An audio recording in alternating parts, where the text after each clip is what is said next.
Hey guys, welcome back to the shop. I've got a video for you today that's a little bit different than some of the things I've done in the past.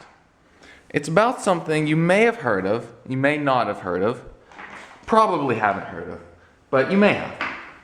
It's recently, relatively recently, there's been a growing interest in these machine spinning tops. A spinning top, that's it. I know, it seems crazy, right? That's what I thought too. Just like spinning tops? Like, who's into spinning tops? Who over the age of 7 is into spinning tops? That was my first question too about it. Until I looked further into it, dug a little deeper into what this was all about. What's the point of all this? And I realized that it's not so much about the tops themselves, or the fact that it even is a top, but rather about the machining and the level of precision that goes into making many of these. I mean, most of these tops, these I made. I'll go over like how I made these later. But most of the tops you'll see like this are either manually made or CNC'd in very, very short production runs. And they're made with such a level of precision.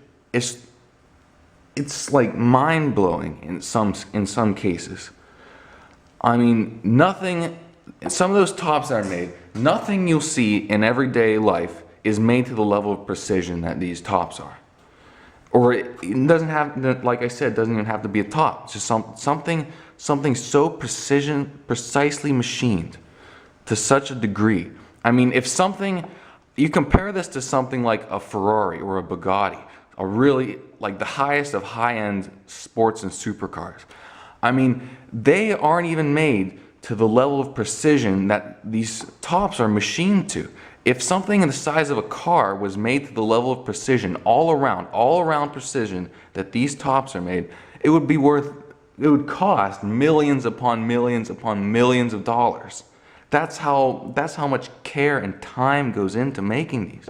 It's actually it's mind-blowing.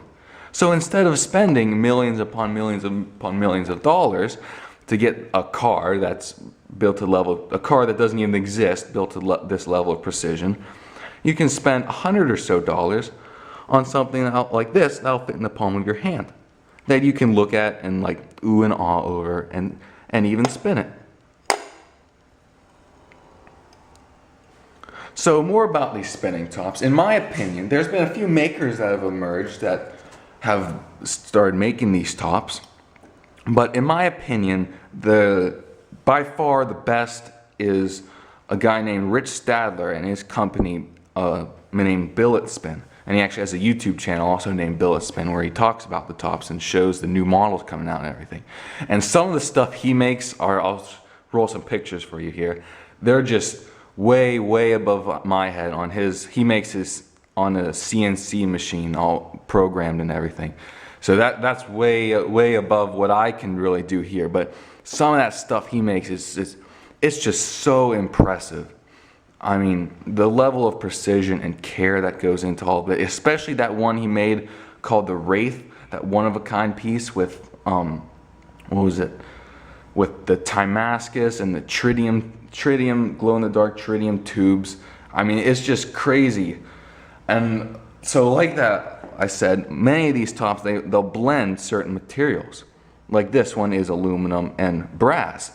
But they can get much more fancy and exotic than just aluminum and brass. Get into materials like bronze, stainless steel, tungsten, titanium, even Damascus and Timascus, and even, which is Damascus titanium, Timascus, or Mokutai is the same thing as that. And even the things further beyond that, like there's this material called superconductor, which is very, very expensive, and I don't know exactly what it actually, I don't know, you'll have to Google it. Rich from Billet Spin made a few tops that actually use that, which I think is just really cool. It's just the materials that the other part that's so fascinating about it. Like nothing you see in everyday life is made with some of the materials these tops are made out of. So then to my tops. This is the first one I made. Like I said, it's an aluminum stem with a brass ring, press fitted together. That's a steel ball bearing. I'm not sure what grade of steel. It's a bearing for the contact point. It's important to have that round contact point so that it helps it spin more evenly.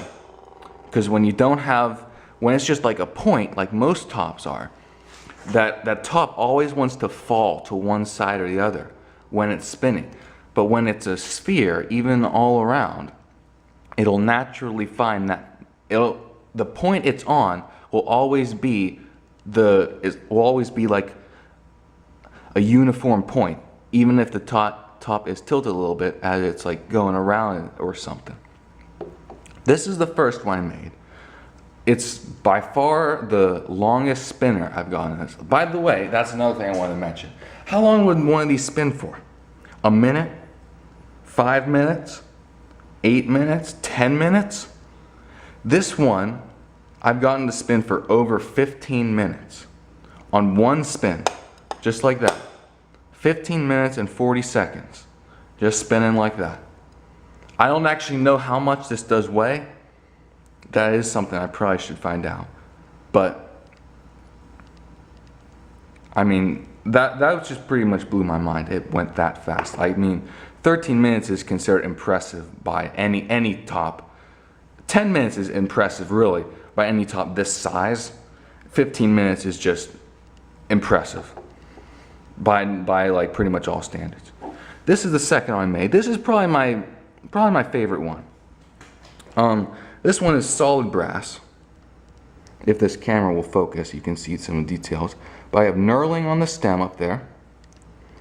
It kind of, not really tapered, but kind of like a gradual goes out there to the body. There you can see the lines in there. There you go, now it's focused. You can see that. And on the bottom here, again, I have a bearing for the contact point. And I also kind of have a spiral going along there. You can kind of see that. If I can get the light right.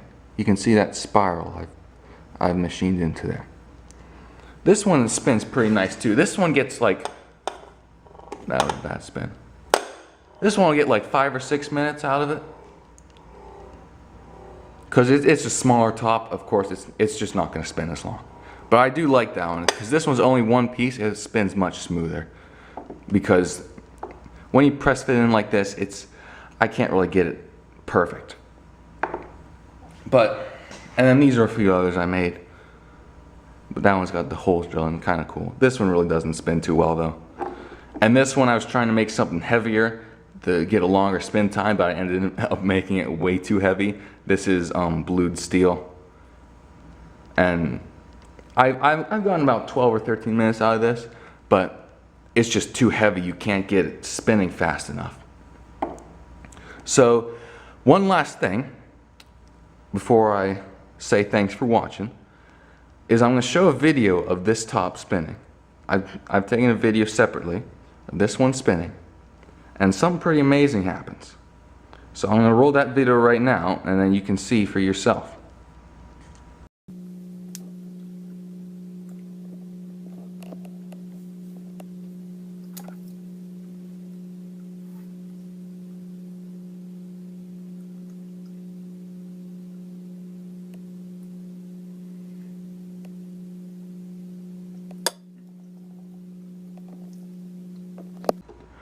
Isn't that cool?